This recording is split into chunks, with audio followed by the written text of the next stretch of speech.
to revenge with Lyra.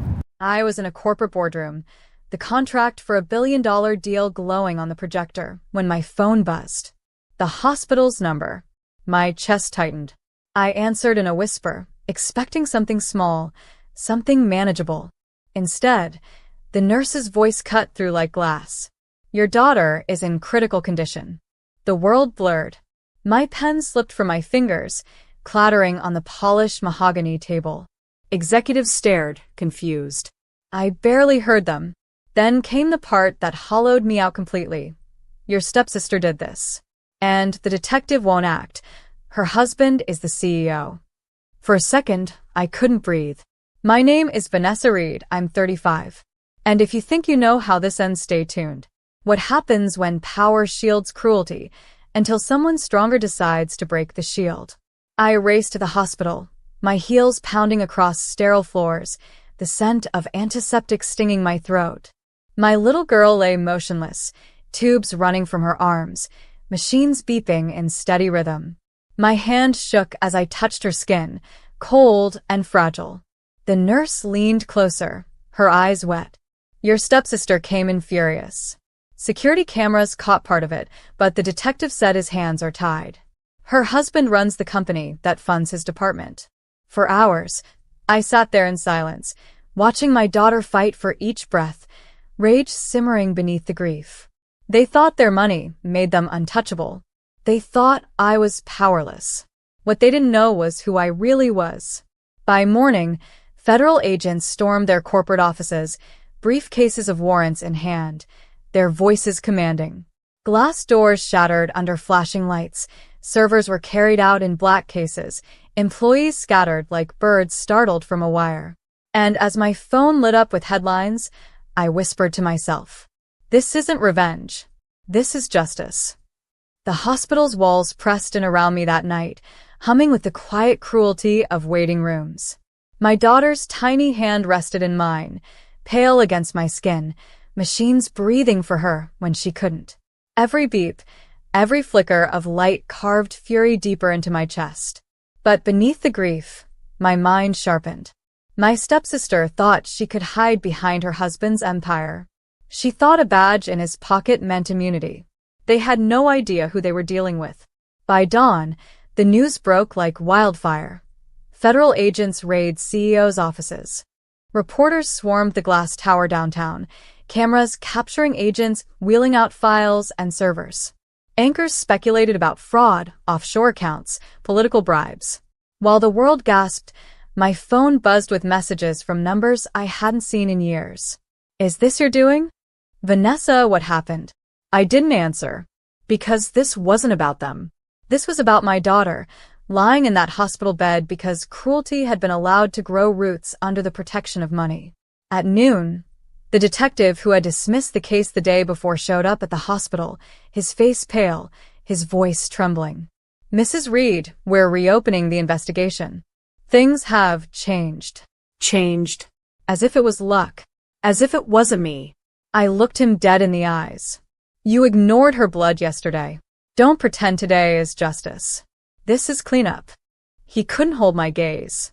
That evening, I stood by the window of my penthouse, city lights flickering like nervous eyes. My daughter slept, her breathing steadier now, nurses moving gently around her. My reflection in the glass looked nothing like the woman they had dismissed as family disappointment years ago. They had tried to erase me with words. They had tried to cage me with hierarchy. Now, I was the storm tearing through their illusion of safety. And the storm had only begun. The raid was only the first domino. By the third day, headlines screamed across every platform. Corporate fraud scandal unveiled. Employees whispered to reporters. Photos of shredded documents hit the internet, and the CEO, my stepsister's husband, vanished behind a wall of lawyers. But none of it mattered to me more than the sound of my daughter's breathing. I sat at her bedside, listening, waiting for her eyes to open. Each flutter of her lashes was worth more than the billion-dollar collapse unraveling outside. Still, justice wasn't finished. My stepsister hadn't been seen since that night. The family buzzed with excuses. She didn't mean it. She was overwhelmed, It's all exaggerated. They didn't know I had the footage. The nurse slipped me a USB drive, grainy hospital security video of my stepsister storming down the hallway, shouting, her hands pushing too hard, my little girl's scream echoing faintly before the camera cut. Proof. Enough to shatter every lie. I held the drive in my hand, cold metal pressing into my palm. For years, they had dismissed me, the quiet one, the unimportant one, the woman in the shadow of their power. But power doesn't last when truth has teeth. And this truth was hungry. The detective called again, his voice almost pleading. Mrs. Reed, if you'd like to provide evidence, we can guarantee prosecution. I thought of his smirk 2 nights ago when he'd said, my hands are tied. Now his hands were shaking. I didn't answer right away. I stared at my daughter, her chest rising and falling, fragile but alive. This wasn't just about revenge anymore. It was about making sure they never had the power to hurt her or anyone else again. The 4th morning, the air in the hospital felt different. Nurses whispered in corners, their eyes flicking toward me with a mix of pity and respect. They had seen the headlines. They knew something was shifting. My phone buzzed again. This time, it wasn't the detective. It was my stepsister. A single, desperate message. We need to talk. Please don't let them destroy us. I stared at the screen, my jaw tightening. Us. She still thought we were bound together. That blood was a shield against consequence. I typed back one line. You did that yourself. Then I turned the phone face down. At my daughter's bedside, I brushed her hair gently from her forehead. She stirred, her eyes half opening for the first time. My throat tightened. You're safe now, baby. I promise. Outside the window, sirens wailed in the distance. The city was cracking open their empire, one subpoena at a time. By noon, the detective returned, his arrogance replaced by humility. Mrs. Reed, he said softly, we've received federal orders. Your stepsister is no longer untouchable. If you have the footage, he paused, almost ashamed. It could end this.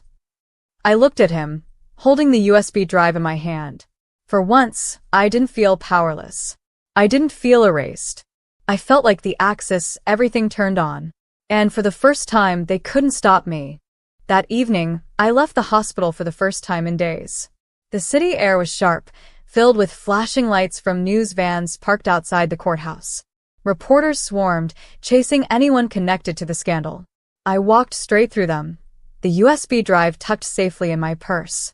For years, I had been silent in family gatherings, ignored in boardrooms, dismissed as the less important Reed. Tonight, every camera lens turned toward me. Ms. Reed, do you have evidence? Are the rumors true? Did the CEO's wife attack your daughter? Their questions collided like thunder, but I didn't flinch. My heels clicked across the pavement with a rhythm of certainty. I wasn't here to perform. I was here to deliver. Inside the federal building, an agent met me at the door. We've been expecting you. His voice was calm, professional, but I caught the flicker of relief in his eyes. They had been chasing whispers. I was carrying proof. I placed the USB on the table, the small device heavier than any gold. This, I said, is the truth they tried to bury. He nodded, sliding it across to a technician. Within minutes, the footage lit up the monitor. Gasps filled the room.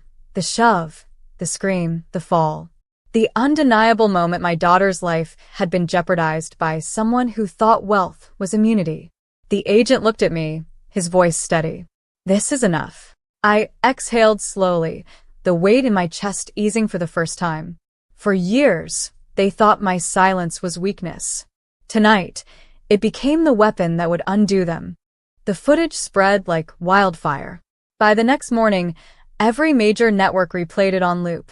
My stepsister storming down the hospital corridor, my daughter's small frame colliding with the floor. The headlines were merciless. CEO's wife under federal investigation. My phone buzzed nonstop. Lawyers, reporters, distant relatives. Everyone wanted a piece of the story. I ignored them all. Instead, I sat at my daughter's bedside, holding her hand as she stirred awake again. Her eyes fluttered, her lips forming a weak smile. "Mom?" I swallowed hard, blinking back tears. "I'm right here, baby. Always."